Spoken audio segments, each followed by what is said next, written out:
Investigación, procuración de justicia ambiental y urbana, construcción de soluciones desde la academia, el gobierno, las empresas y la sociedad civil. La Procuraduría Ambiental y del Ordenamiento Territorial del Distrito Federal y el Instituto Mexicano de la Radio presentan Territorio Ambiental, pasión por el medio ambiente. En los bosques y en las selvas del mundo, pero también en el medio ambiente construido como son las ciudades, los árboles son un elemento esencial para sostener la vida. Para los seres humanos que vivimos en ciudades, los árboles constituyen una defensa natural contra el ruido y el viento. Nos protegen del polvo y la contaminación, entre otras importantes funciones que nos regalan bienestar y salud. Los árboles en las ciudades, a diferencia de los que viven en el campo, necesitan de un mantenimiento constante para lograr su supervivencia en parques, camellones, banquetas o jardines de todo tipo. De esto hablaremos hoy con el doctor Héctor Mario Benavides Mesa, investigador del Instituto de Investigaciones Forestales, Agrícolas y Pecuarias, INIFAP. Yo soy Erika Larios Muñoz. Y yo soy Francisco Calderón Córdoba. Bueno, pues el día de hoy, como lo anunciamos, nos acompaña el doctor Benavides, que trabaja en el INIFAP, y bueno, vamos a hablar sobre arbolado urbano. Doctor, para empezar, me gustaría que le compartiera al auditorio de Territorio Ambiental qué es la dasonomía urbana y cuál es su diferencia con el manejo forestal.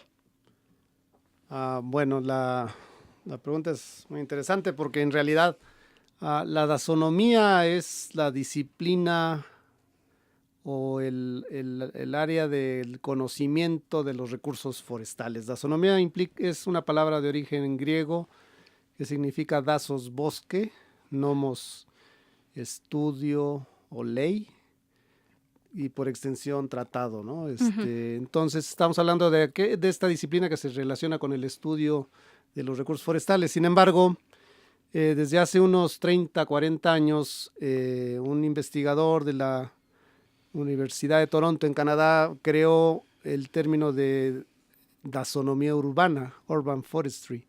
Él fue el primero que lo utilizó y empezó a hablar del bosque urbano, el arbolado que se encuentra en las ciudades. Un término estrictamente forestal, ¿sí? Porque su concepto fue de no abordar a los árboles de manera individual, sino conceptuar a los árboles en las ciudades como un todo, como una masa forestal, como una masa arbolada, mejor dicho, que se ubica en una condición especial, las ciudades, ¿sí? Entonces, a raíz de que se empieza a conceptuar a la masa arbolada como un todo al cual se le puede dar los tratamientos similares a las masas forestales que crecen en condiciones rurales, se empezó a acuñar este término de dasonomía urbana, es decir, la disciplina que se relaciona con el estudio del bosque urbano. De ahí entonces, en realidad se deriva entonces a través de la aplicación de los procedimientos que nos proporciona la dasonomía urbana, podemos generar entonces el manejo de las masas arboladas urbanas, ¿sí? El manejo es una palabra que lamentablemente luego se malinterpreta o se malusa. En realidad el manejo es algo más complejo y a veces se cree que es darle el mantenimiento a los árboles, y no. El manejo en realidad es de un recurso, implica toda una serie de actividades que se tienen que realizar de manera programada, planeada. Por eso muchas veces se habla del plan de manejo forestal o programa de manejo forestal. Y en este caso estamos hablando de todas esas actividades que tenemos que realizar en forma coordinada, programada, que se deriva del conocimiento del recurso, ¿sí?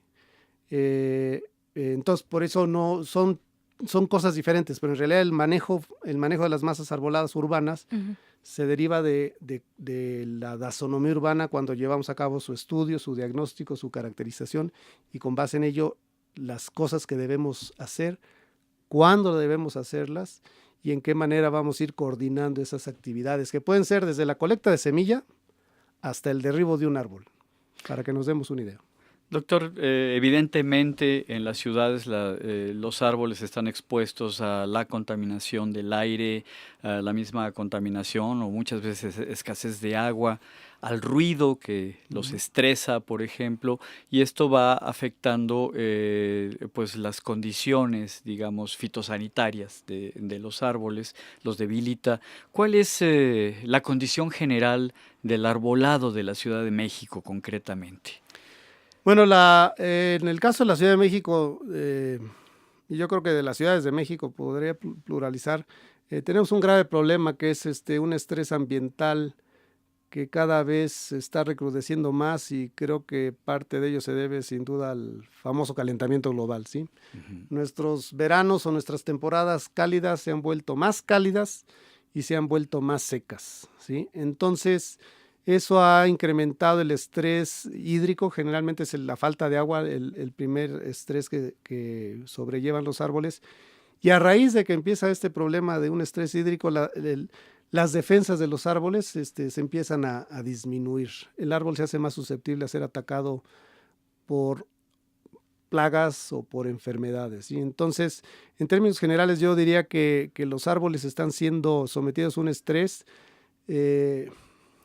muchas veces derivado también de la falta de planeación, de la falta de manejo, en donde hemos plantado especies que no son las apropiadas al sitio, hemos plantado árboles en lugares que no son los adecuados para esa especie. Es un ejemplo clásico el famoso hule en una banqueta de 2 metros de ancho y una cepita de 80 centímetros, ¿sí?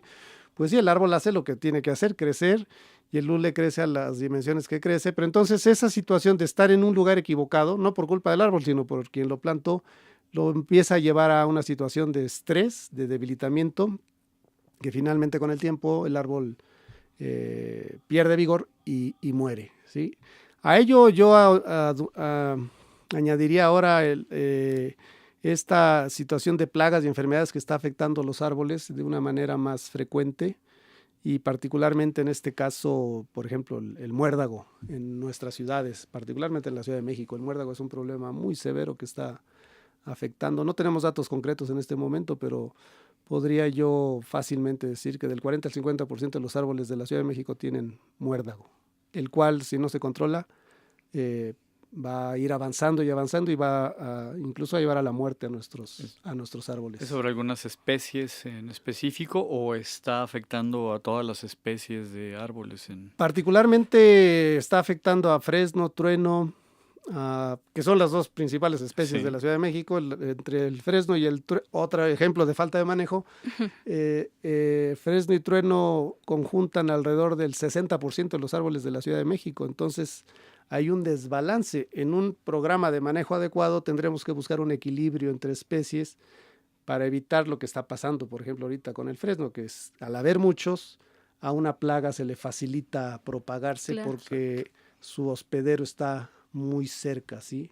Situación similar nos pasó con el famoso eucalipto, que llegó una plaga, la conchuela, y pues en lugares como el Bosque de Aragón, la segunda sección, en varias partes del Bosque de Chapultepec, al haber tantos eucaliptos, por falta de manejo, fácilmente se propagó.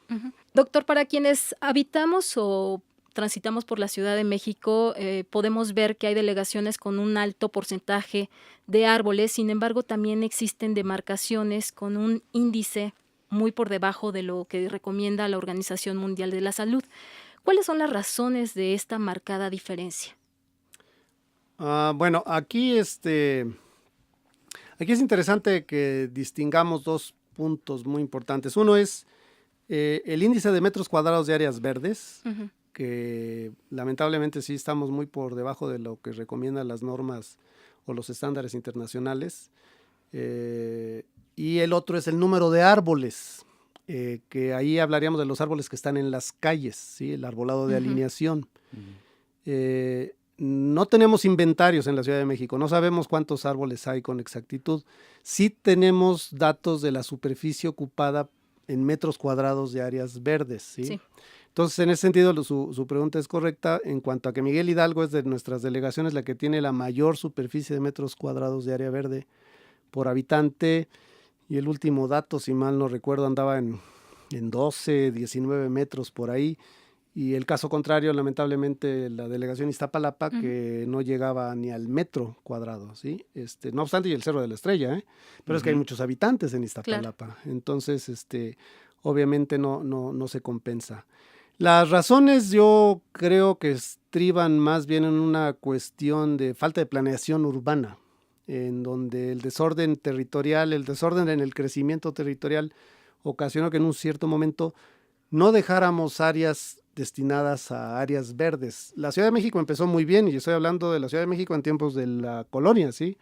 En el tiempo de la colonia, la Ciudad de México pues presentaba jardines, plazas, parques, pero incluso los atrios de las iglesias que contribuían a esa superficie verde. Así es. Pero la ciudad empezó a crecer, y en un momento dado se le dio preferencia al crecimiento gris, al crecimiento urbano, sobre el crecimiento verde, y perdimos esa proporción adecuada que pues, los especialistas en planeación urbana hablan de un número mágico que sería el 50-50, lo cual obviamente 50% de superficie verde contra superficie gris, pues obviamente sería bellísimo, pero tal vez imposible de alcanzar porque encarecería los servicios urbanos de una manera.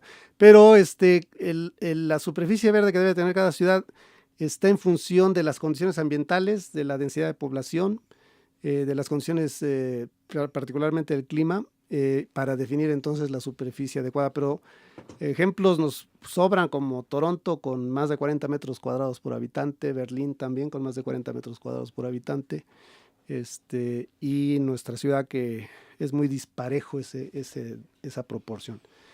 El otro aspecto que deberíamos de valorar, y no lo hemos terminado de hacer, es la superficie que aporta la copa de los árboles en las calles, que también es superficie verde, aunque en una situación muy particular, ¿sí? Es los árboles que están en nuestra calle, pero sus copas aportan una superficie verde, claro, que sería muy importante poderla generar y determinar, sí, porque indudablemente nos ayudaría a valorar de una mejor manera, al arbolado que está en la calle, que muchas veces lo despreciamos y decimos, bueno, pues está levantando la banqueta y tira basura y no sé qué. Pues sí, pero ¿cuánto te está aportando como área verde que redunda en cambio del ambiente, mejoramiento del ambiente, hábitat a la fauna, reducción de contaminación, reducción de polvo, reducción de ruido, aumento de la humedad en el ambiente, etcétera?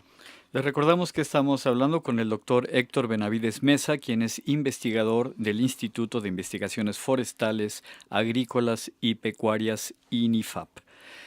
Doctor Benavides, hay quienes suponen que entre mayor diversidad de árboles existan, de especies, hablando de especies de árboles existan en una ciudad, pues problemas, por ejemplo, como esta epidemia, si se permite el término, de muérdago o de otras plagas que padecen nuestros árboles, serían mucho menores y aportarían más a la diversidad biológica en una ciudad.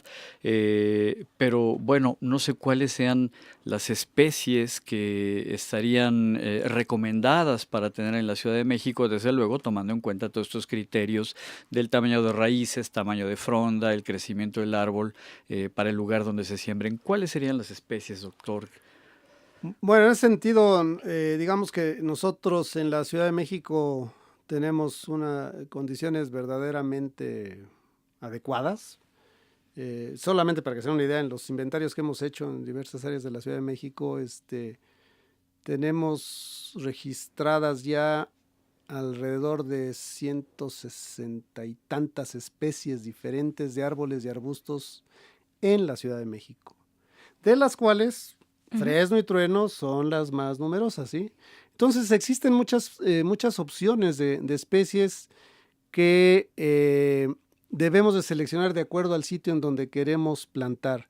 Hay especies que no podemos poner en la Ciudad de México porque vienen de hábitats más fríos, y entonces, por ejemplo, si queremos traer especies de Noruega o de Canadá o incluso del este de los Estados Unidos, pues probablemente no se van a desarrollar adecuadamente tal y como las vimos allá. ¿Por qué? Porque están fuera de hábitat. El lugar es más caliente, el lugar es más cálido.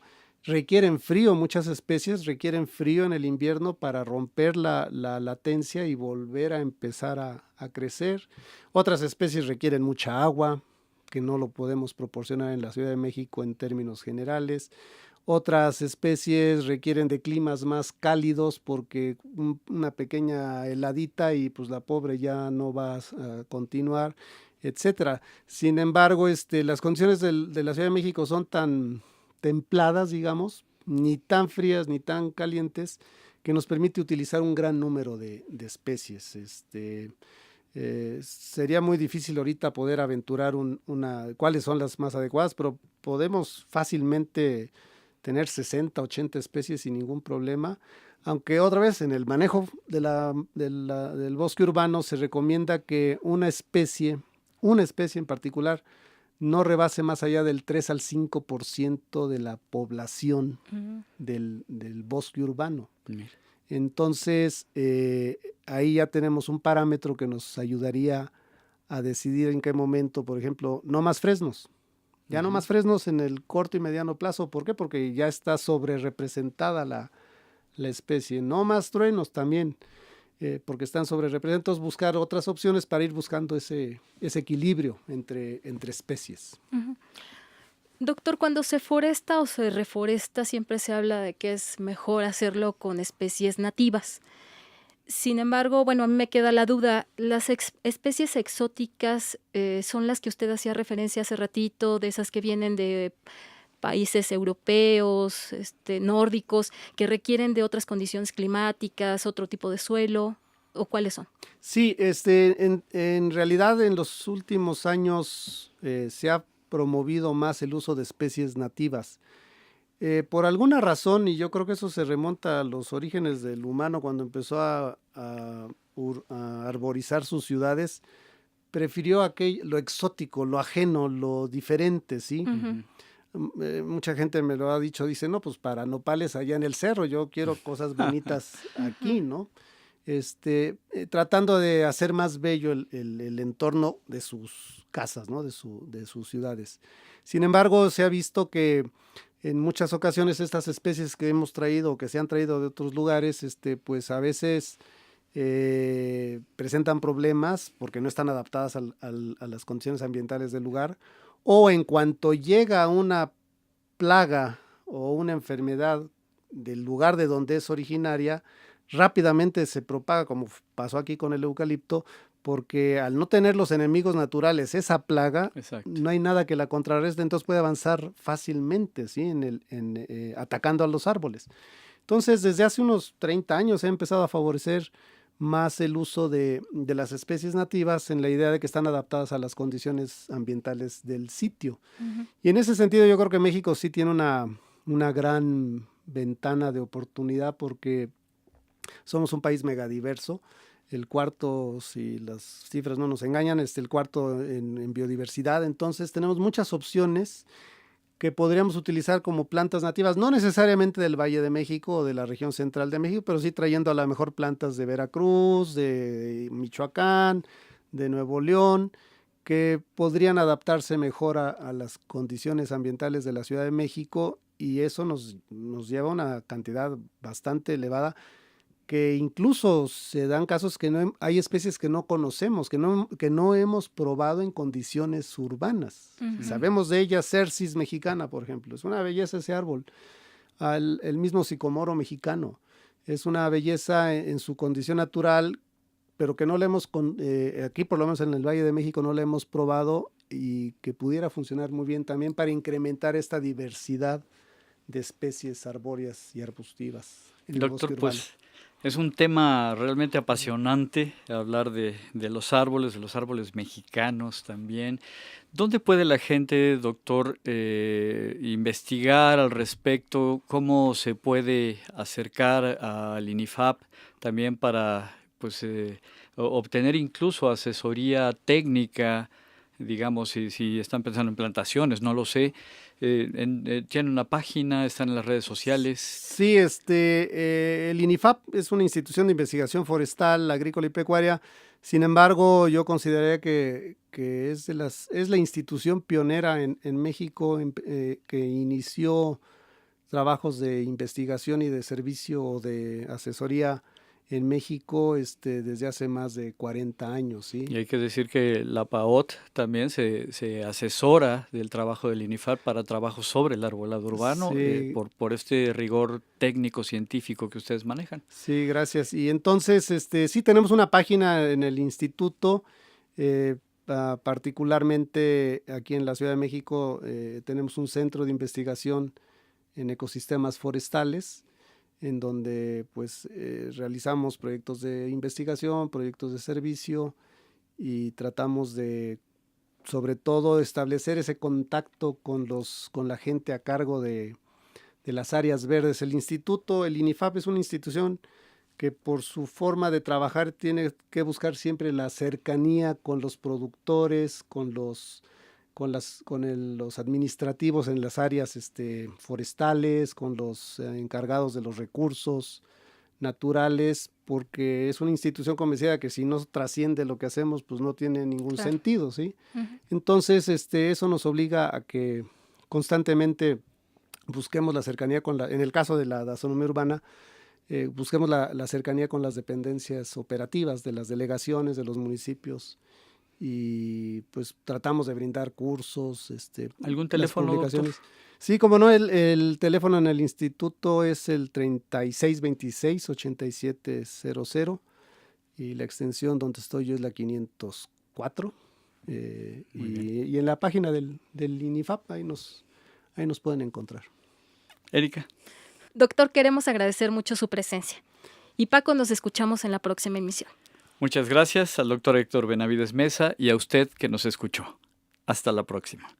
Síguenos en las redes sociales, Facebook, Twitter y YouTube. Visítanos en www.paot.mx o comunícate al 52 65 07 80. La Procuraduría Ambiental y del Ordenamiento Territorial del Distrito Federal y el Instituto Mexicano de la Radio presentaron Territorio Ambiental, pasión por el medio ambiente.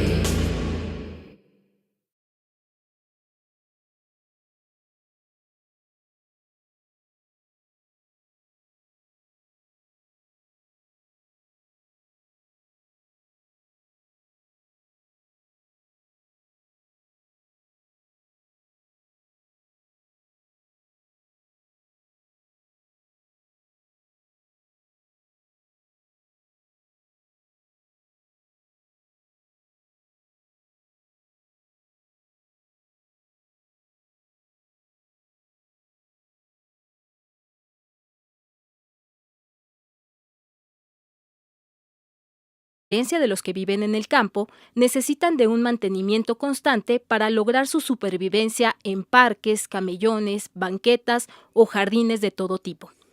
De esto hablaremos hoy con el doctor Héctor Mario Benavides Mesa, investigador del Instituto de Investigaciones Forestales, Agrícolas y Pecuarias, INIFAP. Yo soy Erika Larios Muñoz. Y yo soy Francisco Calderón Córdoba. Bueno, pues el día de hoy, como lo anunciamos, nos acompaña el doctor Benavides, que trabaja en el INIFAP, y bueno, vamos a hablar sobre arbolado urbano. Doctor, para empezar, me gustaría que le compartiera al auditorio de Territorio Ambiental qué es la taxonomía urbana y cuál es su diferencia con el manejo forestal. Procedimientos que nos proporciona la taxonomía urbana, podemos generar entonces el manejo de las masas arboladas urbanas, ¿sí? El manejo es una palabra que lamentablemente luego se malinterpreta o se malusa. En realidad el manejo es algo más complejo y a veces se cree que es darle el mantenimiento a los árboles, y no. El manejo en realidad es de un recurso, implica toda una serie de actividades que se tienen que realizar de manera programada, planeada. Por eso muchas veces se habla del plan de manejo forestal o programa de manejo forestal. Y en este caso estamos hablando de todas esas actividades que tenemos que realizar en forma coordinada, programada, que se deriva del conocimiento del recurso, ¿sí? Entonces, por eso no son cosas diferentes, pero en realidad el manejo de las masas urbano, el arbolado que se encuentra en las ciudades. un término estrictamente forestal, ¿sí? Porque su concepto fue de no abordar a los árboles de manera individual, sino conceptuar a los árboles en las ciudades como un todo, como una masa forestal, como una masa arbolada, mejor dicho, que se ubica en una condición especial, las ciudades, ¿sí? Entonces, a raíz de que se empieza a conceptuar a la masa arbolada como un todo al cual se le puede dar los tratamientos similares a las masas forestales que crecen en condiciones rurales, se empezó a acuñar este término de dasonomía urbana, es decir, la disciplina que se relaciona con el estudio del bosque urbano. De ahí entonces, en realidad se deriva entonces a través de la aplicación bueno, la pregunta es muy interesante porque en realidad la dasonomía es la disciplina o el área del conocimiento de los recursos forestales. Dasonomía es una palabra de origen griego que significa dasos, bosque, nomos, estudio o ley, y por extensión tratado, ¿no? Entonces estamos hablando de esta disciplina que se relaciona con el estudio de los recursos forestales. Sin embargo, desde hace unos 30, 40 años, un investigador de la Universidad de Toronto en Canadá creó el término de dasonomía urbana, urban forestry. Él fue el primero que lo utilizó y empezó a hablar del bosque urbano. Investigación, procuración de justicia ambiental y urbana, construcción de soluciones desde la academia, el gobierno, las empresas y la sociedad civil.